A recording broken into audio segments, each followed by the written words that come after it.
Hello everyone, welcome back to knowledge for future study channel. इस video में हम science से संबंधित क्वेश्चन डिस्कस करेंगे जो कि आने वाले एग्जाम्स के लिए इम्पोर्टेंट हैं। पहला क्वेश्चन है, प्रिज्म से गुजारने पर प्रकाश का कौन सा रंग सबसे अधिक विचलन दर्शाता है। ये क्वेश्चन काफ़ी बार एग्जाम में पूछा जाता है और आगे भी पूछा जाता रहेगा। तो सबसे अधिक जो विचलन दिखाता है वो दिखाता है बैंगनी रंग। ठीक है, बैंगनी रंग की तरंग दैर्घ्य सबसे कम होती है। बैंगनी रंग की तरंग दैर्घ्य सबसे कम होती है। ये क्वेश्चन भी पूछा जाता है कि निम्न में से किस रंग की तरंग दैर्घ्य सबसे कम है या फिर किस रंग की तरंग दैर्घ्य सबसे ज़्यादा है। तो बैंगनी रंग की तरंग दैर्घ्य सबसे कम होती है और लाल रंग की तरंग दैर्घ्य सबसे ज़्यादा होती है। इसलिए जो तरंग दैर्घ्य कम होती है बैंगनी रंग, इसका विचलन सर्वाधिक होता है प्रिज्म से गुजारने पर। श्वेत प्रकाश कितने रंगों का मिश्रण है? तो 7 रंगों का मिश्रण है श्वेत प्रकाश। परमाणु घड़ी किसके संक्रमण ट्रांजिशन पर आधारित होती है? तो परमाणु घड़ी सीजियम संक्रमण पर आधारित होती है। इंपॉर्टेंट क्वेश्चन है, पूछा जा सकता है। आवर्धक लेंस क्या होता है? अल्प फोकस दूरी सहित उत्तल लेंस को आवर्धक लेंस कहा जाता है। अल्प फोकस दूरी सहित उत्तल लेंस को। आजकल सड़कों पर पीली रोशनी के लिए प्राय प्रयुक्त लैंपों में किस गैस का प्रयोग किया जाता है? ये क्वेश्चन पूछा जाता है एग्जाम में। तो नियोन गैस का उपयोग किया जाता है। जो सड़कों पर पीली रोशनी के लिए लैंप लगाए जाते हैं उनमें नियोन गैस का प्रयोग किया जाता है। नियोन एक अक्रिय गैस है। प्रकृति में सबसे सशक्त बल कौन सा है? तो नाभिकीय बल सबसे सशक्त बल है प्रकृति में। परिदर्शी, जिसको पेरिस्कोप भी बोला जाता है, वो किस सिद्धांत पर कार्य करता है? ये इंपॉर्टेंट क्वेश्चन है, पूछा जा सकता है। तो जो पेरिस्कोप है वो परावर्तन के सिद्धांत पर काम करता है। प्रकाशीय फाइबर किस सिद्धांत पर कार्य करता है? वेरी इंपॉर्टेंट क्वेश्चन, हर बार पूछा जाता है एग्जाम में। तो प्रकाशीय फाइबर हुआ, या फिर आपसे पूछ लिया जाएगा मरीचिका किस सिद्धांत पर कार्य करती है? मरीचिका। तो ये दोनों ही पूर्ण आंतरिक परावर्तन के सिद्धांत पर कार्य करती हैं, याद रखना है आपको। ऑप्टिकल फाइबर का आविष्कार किसने किया था? तो नरेंद्र सिंह कपानी, इन्होंने ऑप्टिकल फाइबर का आविष्कार किया था। फाइबर ऑप्टिक किस सिद्धांत पर काम करती है? वापस से वही क्वेश्चन आ गया, फाइबर ऑप्टिक्स पूछ ले या फिर मरीचिका पूछ ले, दोनों ही पूर्ण आंतरिक परावर्तन पर कार्य करती हैं। प्रकाशीय तंतु का प्रयोग कहाँ किया जाता है? तो प्रकाशीय तंतु यानी कि फाइबर ऑप्टिक्स का प्रयोग संचार सेवा में किया जाता है। तरणताल वास्तविक गहराई से कम गहरा दिखाई देता है, इसका कारण क्या है? इंपॉर्टेंट क्वेश्चन है। अपवर्तन के कारण जो तरणताल होता है वो कम गहरा दिखाई देता है। या फिर आपसे पूछ लिया जाए कि पानी में रखा हुआ सिक्का ऊपर उठा हुआ दिखाई देता है या फिर पेंसिल मुड़ी हुई दिखाई देती है, तो वो किस कारण से होती है? अपवर्तन के कारण से होती है। क्योंकि प्रकाश जब एक माध्यम से दूसरे माध्यम में जाता है तो वो अपनी दिशा चेंज कर लेता है। ठीक है। सूर्योदय तथा सूर्यास्त के समय वायुमंडल में लालिमा किस कारण छा जाती है? तो लालिमा छा जाती है प्रकीर्णन के कारण। ठीक है, इंपॉर्टेंट एग्जाम्पल है ये प्रकाश का गुण है प्रकीर्णन, जिसके कारण क्या होता है? सूर्योदय एवं सूर्यास्त के समय वायुमंडल में लालिमा छा जाती है। मृग मरीचिका बनने वाली घटना को क्या कहते हैं? तो पूर्ण आंतरिक परावर्तन के कारण बनती है मृग मरीचिका। रेगिस्तान में नखलिस्तान बन जाता है, यानी कि पानी की अनुभूति हमें होती है रेगिस्तान में, वृक्ष की अनुभूति हमें होती है रेगिस्तान में, तो वो मृग मरीचिका के कारण होती है, पूर्ण आंतरिक परावर्तन के कारण। तो फाइबर ऑप्टिक्स और मृग मरीचिका दोनों पूर्ण आंतरिक परावर्तन पर बेस्ड हैं। अगला क्वेश्चन है, वाहनों के अग्रदीपों में, वाहनों के जो हेडलाइट होते हैं उसमें किस प्रकार के दर्पण का इस्तेमाल होता है? तो परवलीय दर्पण का इस्तेमाल होता है वाहनों के अग्रदीपों में, यानी कि हेडलाइटों में। इंपॉर्टेंट क्वेश्चन है, याद रखना है। ठीक है। प्रकाश तरंगें विद्युत चुंबकीय तरंगें होती हैं, सबको पता है। सूक्ष्मदर्शी का आविष्कार किसने किया था? जेड जॉनसन ने सूक्ष्मदर्शी का आविष्कार किया था। लैम्बर्ट नियम किससे संबंधित है? तो लैम्बर्ट नियम संबंधित है प्रदीप्ति से। लैम्बर्ट नियम प्रदीप्ति से संबंधित है। सूक्ष्मदर्शी का आविष्कार किया था जेड जॉनसन ने। दो क्वेश्चन नए हैं ये क्वेश्चन, बाकी के आपके क्वेश्चन आपको याद होंगे लगभग, तो ये दोनों याद रखने हैं आपको। सूक्ष्मदर्शी का आविष्कार जेड जॉनसन ने और लैम्बर्ट नियम का आविष्कार, लैम्बर्ट नियम संबंधित है प्रदीप्ति से। ठीक है। अगला जो क्वेश्चन है वो है, वर्णांधता का दोष किस लेंस के प्रयोग से दूर किया जा सकता है? तो वर्णांधता का रोग होता है वो किसी भी लेंस के द्वारा दूर नहीं किया सकता। लेंस के द्वारा हम निकट दृष्टि दोष, दूर दृष्टि दोष, इनको तो दूर कर सकते हैं, लेकिन वर्णांधता, ये वर्णांधता का मतलब क्या होता है कि आपको हरा और लाल इन दोनों कलर में आपको कंफ्यूजन हो जाता है, आप पहचान नहीं कर पाते हो कि कौन सा हरा है कौन सा लाल है, उसको वर्णांधता बोलते हैं। और लेंस के प्रयोग के द्वारा वर्णांधता को दूर नहीं किया जा सकता है। तारों के टिमटिमाने का कारण क्या है? अपवर्तन तारों के टिमटिमाने का कारण है। अल्फा बीटा गामा किरणों में किसकी भेदन क्षमता सर्वाधिक होती है? सबसे कम होती है और सर्वाधिक किसकी होती है? तो अल्फा किरणों की भेदन क्षमता सर्वाधिक कम होती है और जो गामा किरणें हैं उनकी सबसे अधिक होती है। दोनों चीज़ें आपको याद रखनी है, दोनों क्वेश्चन पूछे जाते हैं। सबसे अधिक भेदन क्षमता पूछा जाए तो गामा किरणें और सबसे कम अल्फा किरणों की। ठीक है। मल्टीमीटर से हम क्या माप सकते हैं? मल्टीमीटर से धारा मापी जा सकती है, वोल्टेज मापा जा सकता है, प्रतिरोध मापा जा सकता है। अगर केवल धारा के लिए पूछा जाए तो एम्पियर से हम धारा माप सकते हैं, अमीटर से धारा माप सकते हैं, हम वोल्ट मीटर से हम वोल्टेज माप सकते हैं, वोल्ट मीटर से हम वोल्टेज माप सकते हैं। ठीक है। लिफ्ट में एक मनुष्य का आभासी भार उसके वास्तविक भार से कम होगा जब लिफ्ट नीचे जा रही होगी। जब लिफ्ट नीचे जा रही होगी तो क्या होगा कि जो गुरुत्वीयकरण है उसका प्रभाव भी होगा, तो उसके कारण क्या होगा? मनुष्य का भार कम प्रतीत होगा, मनुष्य का भार कम प्रतीत होगा। लेकिन जब लिफ्ट ऊपर की साइड जाएगी तो वो जी के अगेंस्ट यानी कि गुरुत्वाकर्षण बल के अगेंस्ट जा रही होगी, विपरीत दिशा में जा रही होगी, इसलिए मनुष्य का भार क्या होगा? ज़्यादा प्रतीत होगा, क्योंकि वो गुरुत्वीय बल के विपरीत दिशा में जा रही है। ठीक है। ब्लीचिंग पाउडर का रासायनिक नाम क्या है? इंपॉर्टेंट क्वेश्चन है, हर बार पूछा जाता है। ब्लीचिंग पाउडर का रासायनिक नाम है CaOCl2, कैल्शियम हाइपोक्लोराइड। ठीक है।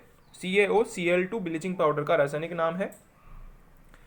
पदार्थ का सबसे छोटा कण जो स्वतंत्र रूप से अस्तित्व में रह सकता है और जिसमें मूल पदार्थ के सभी गुण मौजूद रहते हैं उसे मॉलिक्यूल कहा जाता है, यानी कि अणु कहा जाता है। पदार्थ का सबसे छोटा कण होता है अणु, जिसमें मूल पदार्थ के सभी गुण मौजूद रहते हैं। मांसपेशियों में कौन सा प्रमुख प्रोटीन पाया जाता है? तो मांसपेशियों में मायोसिन नाम का प्रोटीन पाया जाता है। मांसपेशियों में मायोसिन नाम का प्रमुख प्रोटीन पाया जाता है। याद रखना है, आपको पूछा जा सकता है। ठीक है। नया क्वेश्चन है इसलिए आपको याद रखना है, मांसपेशियों में मायोसिन नाम का प्रोटीन पाया जाता है। ये क्वेश्चन अक्सर पूछा जाता है एग्जाम में। प्रोड्यूसर गैस, जल गैस, अश्रु गैस, तो आपको जरूर याद रखना है प्रोड्यूसर गैस का फॉर्मूला क्या होता है? CO+N2। CO+N2 ये प्रोड्यूसर गैस का फॉर्मूला होता है, जरूर याद रखना है, आपको पूछा जा सकता है। कौन सा रबर वल्केनाइजेशन में प्रयोग किया जाता है? तो सल्फर का प्रयोग हम रबर के वल्केनाइजेशन में करते हैं। फेमस क्वेश्चन है सारे जो मैं आपको बता रहा हूँ, आपके किसी ना किसी एग्जाम में पूछे जाते हैं। तो सल्फर का प्रयोग रबर के वल्केनाइजेशन में किया जाता है। पूर्णतया ऑक्सीजन रहित धातु कौन सी है? तो पूर्णतया ऑक्सीजन रहित धातु है सीसा पूर्णतया ऑक्सीजन रहित धातु है, याद रखना है आपको। अगला क्वेश्चन है हमारा, किस क्रिया द्वारा पौधे सूर्य के प्रकाश में क्लोरोफिल की मदद से भोजन तैयार करते हैं? तो प्रकाश संश्लेषण की क्रिया में जो पौधे होते हैं वो सूर्य के प्रकाश से क्लोरोफिल की मदद से क्या करते हैं? भोजन तैयार करते हैं। थर्मोमीटर में पारे का प्रयोग किया जाता है क्योंकि यह ताप के कारण अधिक फीलता है। पारे को हम Hg से डिनोट करते हैं और इसका जो क्वथनांक होता है 356.60 डिग्री सेल्सियस होता है। और जो पारा होता है इसका प्रयोग हम अमलगम के रूप में भी करते हैं। तो ये आपको याद रखना है कि थर्मोमीटर में पारे का प्रयोग किया जाता है क्योंकि यह ताप के कारण अधिक फैलता है। सोडियम हाइड्रोक्साइड यानी कि NaOH, ये क्या है? ये एक टाइप का बेस है। ठीक है। जहाँ पर OH लग रहा है इसका मतलब ये बेस है, और इसको बेस को क्या बोलते हैं? हम भस्म बोलते हैं या फिर क्षार बोला जाता है। ठीक है। छेनी किस इस्पात से बनाया जाता है? तो छेनी बनाया जाता है टंगस्टन इस्पात से। छेनी टंगस्टन इस्पात से बनाया जाता है। टंगस्टन की एकमात्र खान राजस्थान में है, डेगाना में, ये भी आपको याद रखनी है। और बालदा सिरोही में भी टंगस्टन निकलता है, ये भी आपको याद रखना है। रेडियोधर्मी तत्व की खोज किसने की थी? मैरी क्यूरी ने रेडियोधर्मी तत्व की खोज की थी। मैरी क्यूरी को नोबेल पुरस्कार भी दिया गया था, इसके लिए नोबेल पुरस्कार भी दिया गया था। और रेडियो एक्टिविटी की जो मात्रक है वो भी क्यूरी है, इनके नाम से ही है, मैरी क्यूरी के नाम से ही, ये भी आपको याद रखना है। उत्तम फ्यूज, इंपॉर्टेंट क्वेश्चन है, बहुत इंपॉर्टेंट क्वेश्चन है। पूछा जाता है कि फ्यूज का जो प्रतिरोध होता है वो हमेशा उच्च होता है। जो फ्यूज होता है वो उच्च प्रतिरोध का होता है, लेकिन उसका गलनांक निम्न होता है, ताकि यदि ज़्यादा ओवर वोल्टेज आए तो क्या होगा? फ्यूज तार पिघल जाएगा और जो हमारा विद्युत परपथ है वो फॉल्ट होने से बच जाएगा। तो जो फ्यूज तार होता है उसका गलनांक निम्न होता है, लेकिन प्रतिरोध क्या होता है? उच्च होता है। ये क्वेश्चन पूछा जाएगा, कैसे पूछा जाएगा? उत्तम फ्यूज में क्या होता है? ऑप्शन होगा उच्च प्रतिरोध निम्न गलनांक, निम्न प्रतिरोध उच्च गलनांक, निम्न प्रतिरोध उच्च क्वथनांक, ऐसे करके क्वेश्चन आएगा। तो आपको याद रखना है निम्न गलनांक होता है और उच्च प्रतिरोध होता है फ्यूज में। ठीक है। लेड पेंसिल में लेड कितना प्रतिशत होता है? तो लेड पेंसिल में 0% लेड होता है, ये आपको याद रखना है, ठीक है। अगला क्वेश्चन है, प्रिज्म में कितने सतह होते हैं? तो प्रिज्म में 7 सतह होते हैं, ये आपको याद रखना है। और श्वेत प्रकाश में कितने रंग होते हैं? श्वेत प्रकाश में रंग भी 7 होते हैं। शब्द इंसोलेशन, इंसोलेशन का मतलब है आतपन, इसका अर्थ क्या है? आने वाली सौर विकिरण, आने वाली सौर विकिरण को कहा जाता है इंसोलेशन, ठीक है। एंडोस्कोपी में क्या प्रयोग किया जाता है? तो एंडोस्कोपी, इसमें प्रयोग किया जाता है ऑप्टिकल फाइबर। एंडोस्कोपी में ऑप्टिकल फाइबर उपयोग में आता है। ऑप्टिकल फाइबर किस पर वर्क करता है? पूर्ण आंतरिक परावर्तन पर वर्क करता है।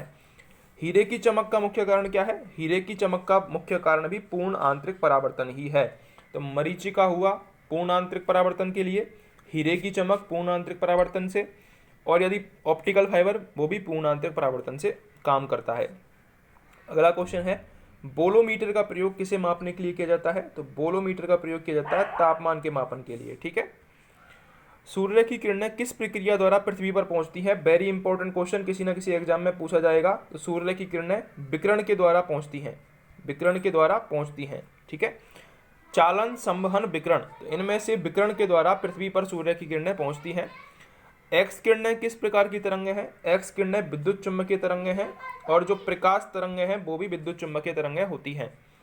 ध्वनि प्रदूषण की यूनिट क्या होती है? तो डेसिबल ध्वनि प्रदूषण की यूनिट होती है। पराश्रव्य तरंग की आवृत्ति कितनी होती है? 20 किलोहर्ट्ज, यानी कि 20,000 हर्ट्ज से ज़्यादा की जो आवृत्ति होती है वो पराश्रव्य तरंग की होती है। और मनुष्य कितना सुन सकता है? 20 हर्ट्ज से 20,000 हर्ट्ज तक मनुष्य सुन सकता है, ठीक है। मनुष्य को ध्वनि कंपन की अनुभूति किस आवृत्ति सीमा में होती है? तो अभी मैंने ऊपर बताया था 20 से 20,000 हर्ट्ज तक मनुष्य सुन सकता है। यदि 20,000 हर्ट्ज से ज़्यादा की आवृत्ति हो रही है तो उसको पराश्रव्य तरंग बोला जाएगा, और उसको कुत्ते बिल्ली सुन सकते हैं। दृश्य स्पेक्ट्रम का तरंग दैर्घ्य कितना होता है? दृश्य स्पेक्ट्रम का तरंग दैर्घ्य होता है 3900 से 7600 एंगस्ट्रॉन, ये पूछा जाता है क्वेश्चन, ठीक है। तो 3900 से 7600 एंगस्ट्रॉन ये होता है दृश्य स्पेक्ट्रम का तरंग दैर्घ्य। इंपॉर्टेंट क्वेश्चन है, याद रखना है, डायरेक्टली ऐसे ही पूछा जाता है आपसे। चमगादड़ की ध्वनि कैसी होती है? चमगादड़ की ध्वनि होती है पराश्रव्य ध्वनि। चमगादड़ की ध्वनि पराश्रव्य ध्वनि होती है। और पराश्रव्य ध्वनि कब होती है? जब ध्वनि की आवृत्ति कितनी बढ़ जाए? 20,000 हर्ट्ज से ज़्यादा हो जाए। अगला क्वेश्चन है, स्टेथोस्कोप किस सिद्धांत पर काम करता है? ये ध्वनि के परावर्तन पर काम करता है स्टेथोस्कोप। एमआरआई मशीन में किसका प्रयोग किया जाता है? एमआरआई मशीन में चुंबकीय तरंग का प्रयोग किया जाता है। क्वार्ट्ज किसके रूपांतरण से बनता है? क्वार्ट्ज कैल्शियम सिलिकेट के रूपांतरण से बनता है। क्वार्ट्ज कैल्शियम सिलिकेट के रूपांतरण से बनता है। अगला क्वेश्चन है, गर्भाशय में शिशु के विकास की जानकारी हेतु किसका प्रयोग किया जाता है? तो अल्ट्रासाउंड, अल्ट्रासाउंड का प्रयोग किया जाता है शिशु के विकास की जानकारी के लिए। जाली दस्तावेजों का पता किन कारणों द्वारा किया जाता है? पराबैंगनी किरणों के द्वारा जाली दस्तावेजों का पता लगाया जाता है। इंपॉर्टेंट क्वेश्चन है, पूछा जाता है और आप गलत करके आ जाते हो, तो याद रखना है आपको, जाली दस्तावेजों का पता पराबैंगनी किरणों के द्वारा किया जाता है। फ्लोरोसेंट लैंप में चौक का प्रयोजन क्या है? करंट के प्रवाह को बढ़ाना। ये फ्लोरोसेंट लैंप में चौक का प्रयोजन है, करंट के प्रवाह को बढ़ाना। पत्थर को ठोकर मारने से व्यक्ति को चोट लगने का क्या कारण है? प्रतिक्रिया। न्यूटन की तृतीय गति के नियम के अनुसार पत्थर को जब ठोकर मारते हैं तो व्यक्ति को क्या लगती है? चोट लगती है। साइकिल के टायर का अचानक फट जाना ये क्या दर्शाता है? तो साइकिल के टायर का अचानक फट जाना ये रुद्धोष्म प्रक्रिया को दर्शाता है। कौन सी प्रक्रिया को? रुद्धोष्म प्रक्रिया को दर्शाता है साइकिल के टायर का अचानक फट जाना। तो ये थे कुछ इंपॉर्टेंट साइंस के क्वेश्चन जो कि हर एग्जाम में बार बार रिपीट किए जाते हैं। तो अगर आपको वीडियो हेल्पफुल लगी हो तो प्लीज़ चैनल को सब्सक्राइब जरूर कर दें, बेल आइकन को जरूर दबाएं।